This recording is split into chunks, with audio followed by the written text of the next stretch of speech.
Paz do Senhor, meus irmãos. 2 Samuel, capítulo de número 6. Estaremos lendo a partir do verso de número 9. Quero falar subordinado ao seguinte tema: missionário esquecido. Missionário esquecido. Queridos, quando nós olhamos para a história de Davi, nós vamos descobrir que Davi, ele, depois que a promessa do Senhor foi feita a ele, nós conhecemos a história. Israel rejeitou a Deus e desejou ter um rei como os outros povos. E o Senhor deu a ele Saul, e Saul desagradou a Deus quando ofereceu um sacrifício. E o Senhor levanta um menino chamado Davi, que foi ungido na presença dos seus familiares, dos seus irmãos. E o tempo passou, e a promessa se cumpriu na vida de Davi. E quando a promessa se cumpriu, Davi reinou em Hebrom por 7 anos e 6 meses. E depois, ele assumiu Jerusalém. No caso, neste momento, depois de haver reinado em Hebrom, agora Davi assume a capital. E Davi sabia que para que ele pudesse governar, para que ele pudesse ser bem-sucedido, ter êxito no seu governo, ele precisava que Deus estivesse com ele. E Davi, sabendo que a arca do Senhor não estava em Jerusalém, a primeira coisa, ou a primeira atitude de Davi foi trazer de volta a arca do Senhor. Como a arca esteve cerca de 20 anos fora de Jerusalém, agora Davi, ele tem pressa em que a arca retorne a Jerusalém.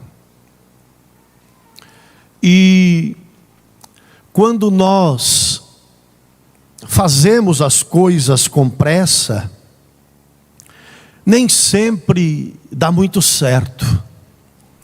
Porque quando nós queremos apressar as coisas, nós falamos o que não devemos falar, fazemos alianças com quem não devemos fazer, fazemos parcerias com quem não deveríamos fazer, casamos com quem não deveríamos casar. Davi estava com pressa de trazer a arca para Jerusalém. E Davi sabia que a arca estava na casa de Abinadab. E Davi queria que ela chegasse logo em Jerusalém. Mas Davi sabia quais eram os critérios para que a arca fosse transportada. Davi sabia qual era a ordenança mosaica, qual era a lei. Ele sabia que quem deveria levar a arca deveriam ser os levitas. Ele sabia quais eram os critérios, quais eram as ordenanças. Mas mesmo sabendo, a Bíblia nos diz que Davi fabrica um carro novo. E toma 2 juntas de bois jovens. E ele coloca a arca sobre o carro novo. E nós sabemos que a ordenança era que os levitas, estando com a arca sobre os seus ombros, eles deveriam dar 6 passos parava-se, sacrificava, oferecia ao Senhor um culto de adoração, davam-se mais 6, e assim sucessivamente. Então Davi sabia que ia demorar para chegar a arca em Jerusalém. E Davi estava com pressa. Então Davi coloca a arca sobre um carro novo, porque boi anda mais rápido do que homem, boi anda mais rápido do que levita.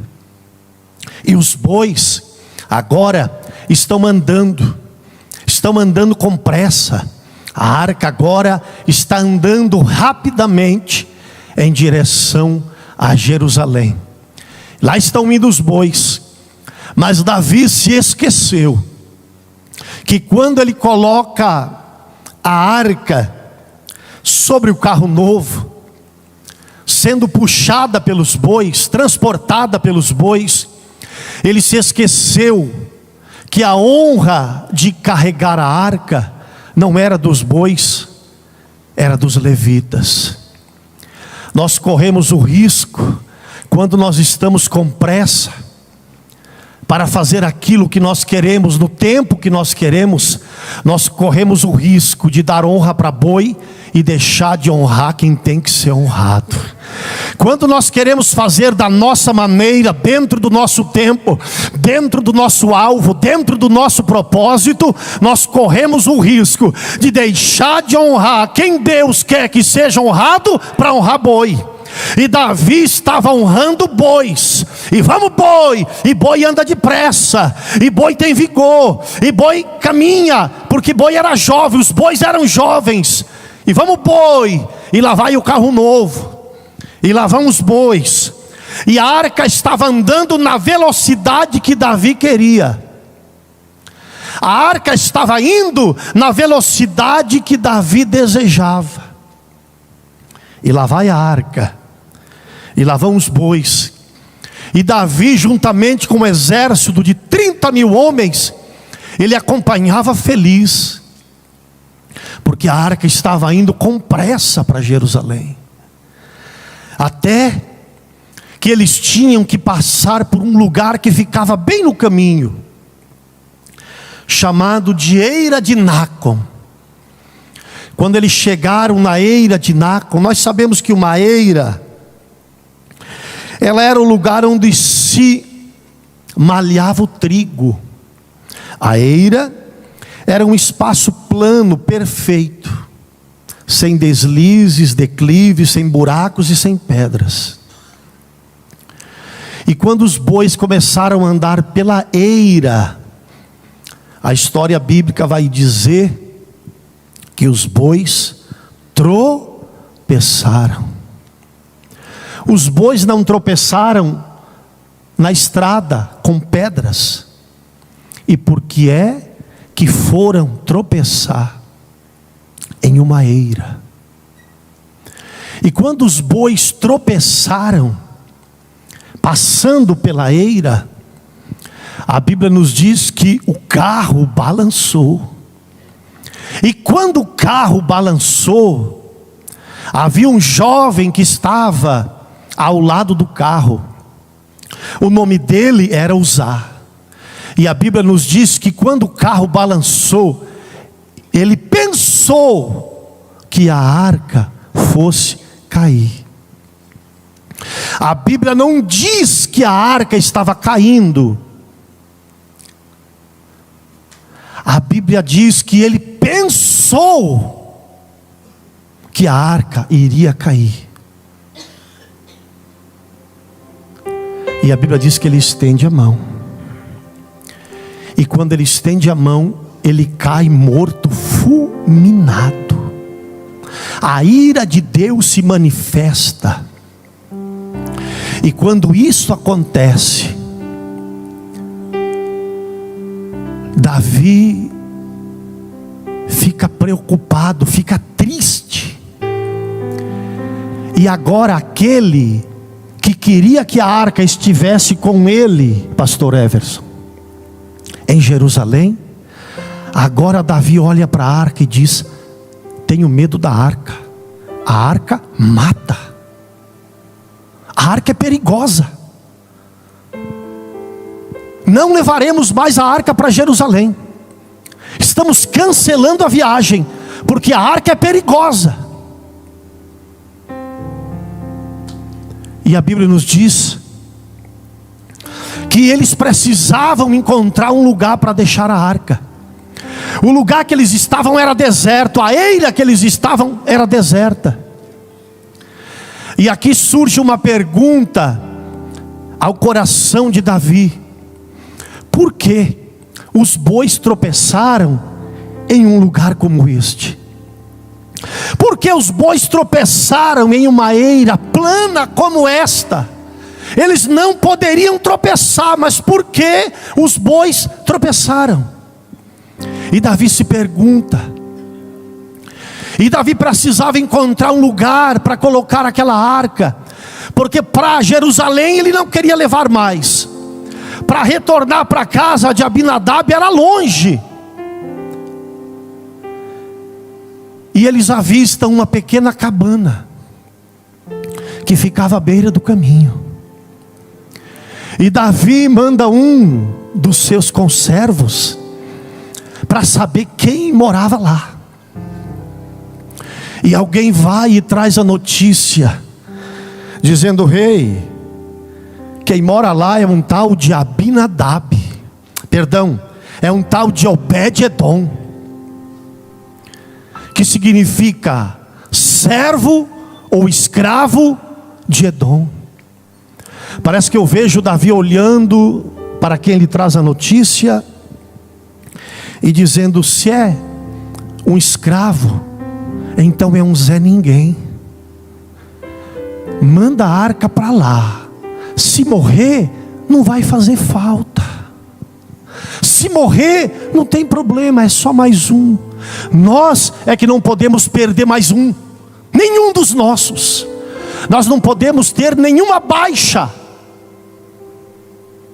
Leva para lá. Mas rei, se morrer, é um Zé Ninguém, é um escravo de Edom, não vai fazer falta. A única opção que Davi tinha era a casa de Obed-edom. Só para você dar um glória, Deus vai preparar situações que a única opção vai ser você. Mas tem muita gente melhor, mas a opção é você. Lá vai a arca para a casa de Obed-edom. O historiador Flávio Joséfo, ele diz no seu livro A História dos Hebreus, que porque Davi, ele não pediu se poderia levar, simplesmente Davi ordenou que ela fosse levada, porque o rei tinha tal autoridade. Quando a arca estava chegando, o historiador Flávio Joséfo diz que Obed-edom escolhe o melhor lugar da sua casa. Toda casa, por mais simples que ela seja, ela tem o melhor lugar. Ele escolhe o melhor lugar da casa e diz: coloca ela aqui. E eles colocaram ali, deixaram a arca e saíram, esperando que o pior viesse a acontecer. Mas o tempo foi passando. O tempo foi passando. Vai dando glória. O tempo foi passando. E certa ocasião, pastor Everson, demais pastores, um dos servos de Davi, pastor Eliseu Berto, estava de passagem por aquele mesmo caminho. 3 meses depois, e ele viu a casa à beira da estrada e lembrou. Ele disse: vou lá fazer uma visita. Com certeza está morando outras pessoas aí, porque aquela já morreu. Certeza, sem temer, tocaram na arca. Vou lá ver se ainda mora alguém aí, ou se é uma casa deserta. E quando aquele conservo estava chegando, ele vê algo diferente. Ele vê tudo diferente. E ele, parece que eu vejo ele batendo palma. E quando ele bate palma, quem é que sai? Obed-edom, sorrindo, com um semblante diferente, o cabelo penteado, com uma roupa diferenciada, com um sapato diferenciado. Então parece que eu vejo aquele servo dizendo: ué, você ainda está vivo?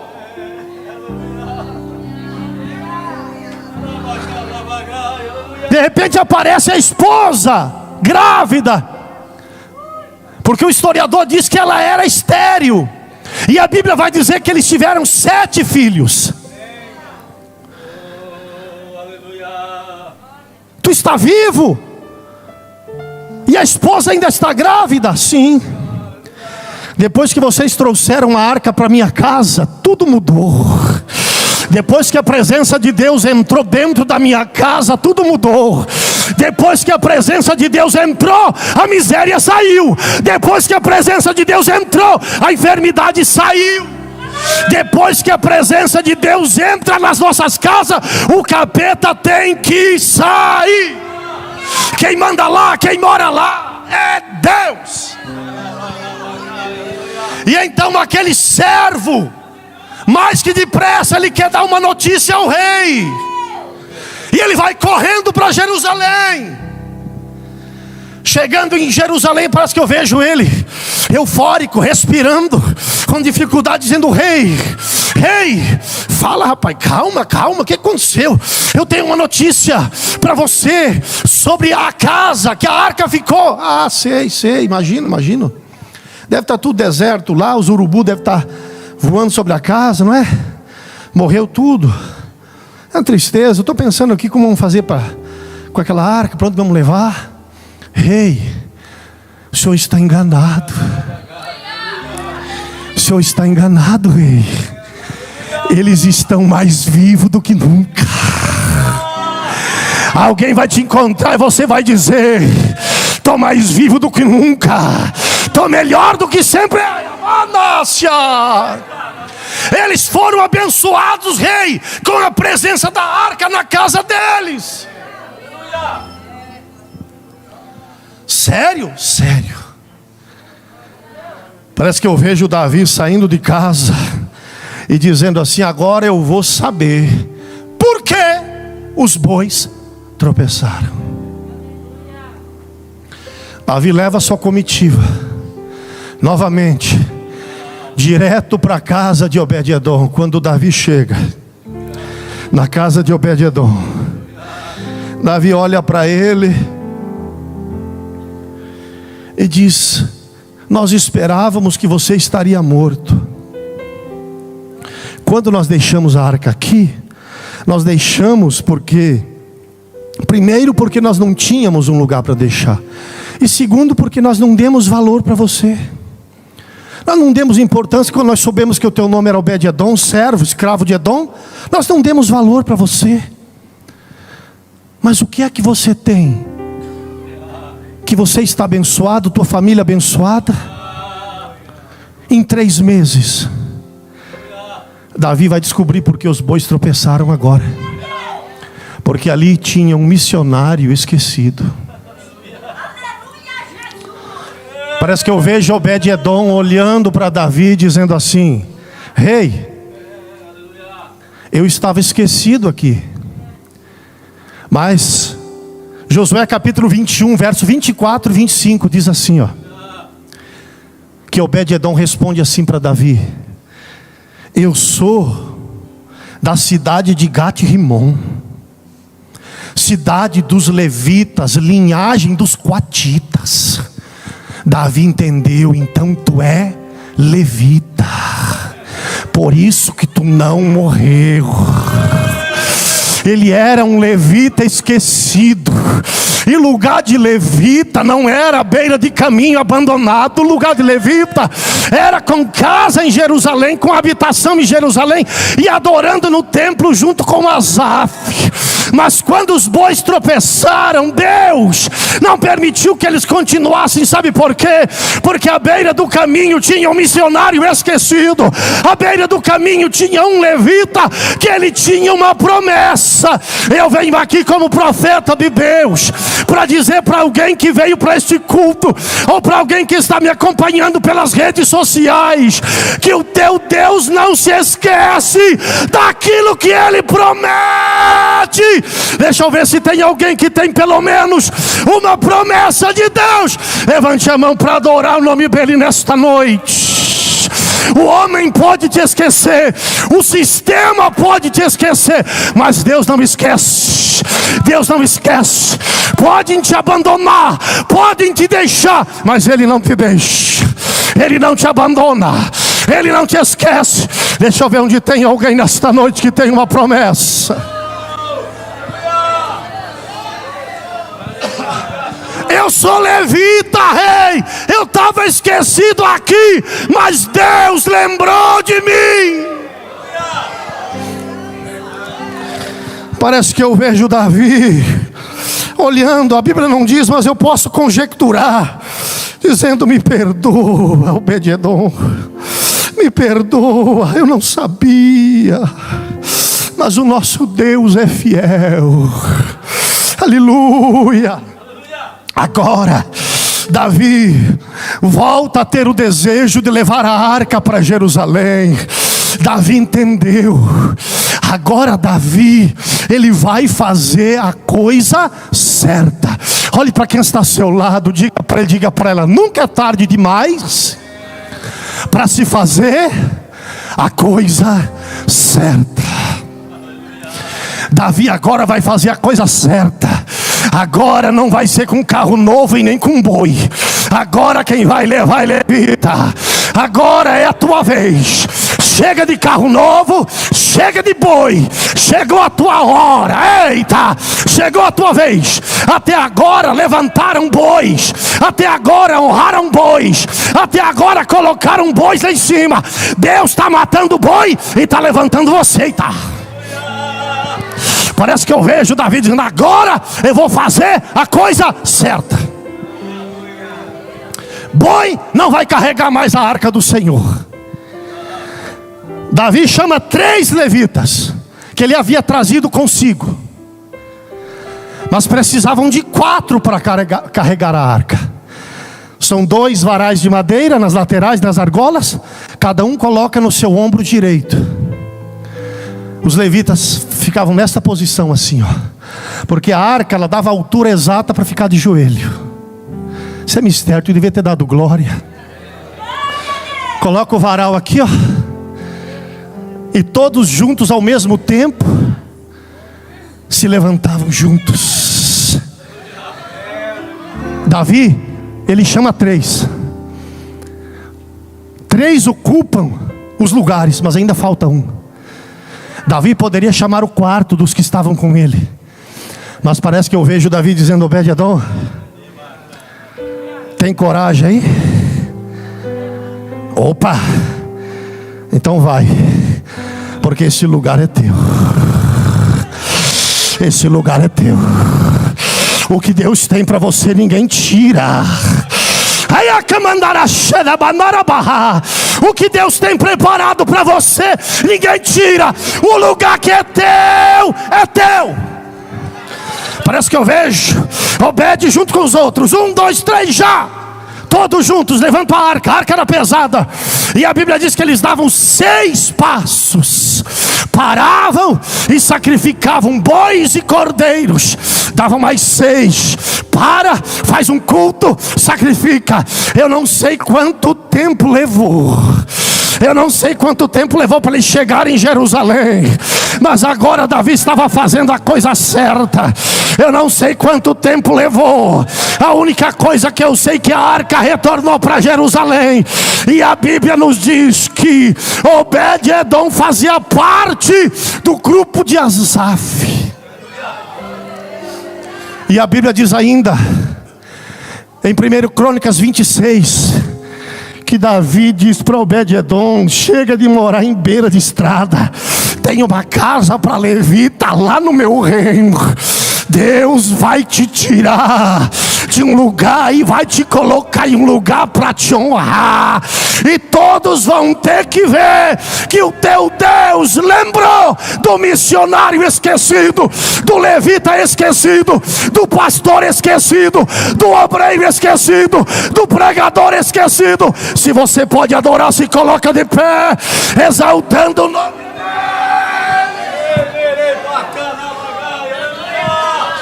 Hoje é noite dos missionários esquecidos. Hoje é noite dos levitas esquecidos. Hoje é noite dos obreiros esquecidos. Hoje é noite daqueles que Deus tem uma obra, mas tanta coisa aconteceu que parece que não vai cumprir. Mas o teu Deus não esquece. Se for preciso, boi vai tropeçar, mas Deus vai cumprir.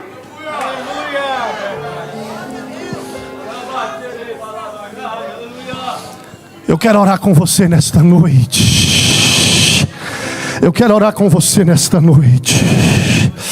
Aleluia. Tem bênção de Deus chegando para a tua casa. Tem bênção de Deus chegando para a tua família. Tem bênçãos de Deus chegando para o teu casamento. Tem bênçãos de Deus chegando para o teu ministério. Tem promessas de Deus chegando. Porque o teu Deus não é homem, o teu Deus não é político, o teu Deus é santo, o teu Deus é verdadeiro. Eu quero orar com você nesta noite, Pai eterno. Nós estamos na tua casa. Hoje é noite dos missionários esquecidos. Quantos, ó Pai, que pensaram: eu vou morrer e a promessa não vai cumprir. Mas eu vim aqui para ser profeta, Senhor, e para lembrar os teus filhos que o Senhor não se esquece de uma promessa que o Senhor fez. Por isso agora eu profetizo sobre a vida dos Obed-Edoms que estão nesta reunião, aqueles que estão me acompanhando, Senhor, pela internet. Agora eu profetizo, ó Pai, é tempo de Deus cumprir promessa, é tempo de Deus levantar, é tempo de você ocupar a posição que foi determinada por Deus para você ocupar. Em nome de Jesus. Em nome de Jesus. Em nome de Jesus. Em nome de Jesus. Em nome de Jesus. Em nome de Jesus. Para confirmar esta palavra, você que não é batizado no Espírito Santo, comece a falar em novas línguas. Você que parou de falar, seja renovado agora. Onde houver uma enfermidade, que ela desapareça agora, em nome de Jesus. Confirma, Senhor, a tua palavra.